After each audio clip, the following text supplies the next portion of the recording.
So hi citizen, so update lang tayo about West Philippine Sea. So pagkatapos tayong tawagin ng China na unggoy, and grabe naman yung pang-aaras nila dito, na dalawang sundalo na walang awang pinagbabato at pinaghahampas, at dalawang sundalo natin yung sagatan. Hampasan ng sagwan at baton ang nakunan sa videong ito sa pagitan ng Chinese Coast Guard at Philippine Navy.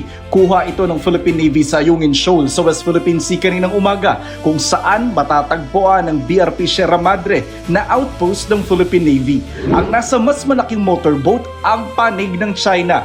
Ang nasa mas maliit naman na rubber boat ang mga taga-Philippine Navy. Lamang sa dami ang mga taga-China Coast Guard gamit ang kanilang malaking motorboat at mas mahabang mga pamalo na itulak nila palayo ang mas maliit na rubber boat ng Philippine Navy. Sabi ng Armed Forces of the Philippines na naglabas ng video, nahataw sa ulo ang isang Pilipinong sundalo matapos tamaan ng baton na kahoy ng Chinese Coast Guard. Sugatan ng ulo ng sundalo na binigyan daw agad ng atensyong medikal, pero pinag-aaralan kung kailangan na ang medical evacuation. Pati raw rubber boat ng Philippine Navy nasira sa gitna ng gulo.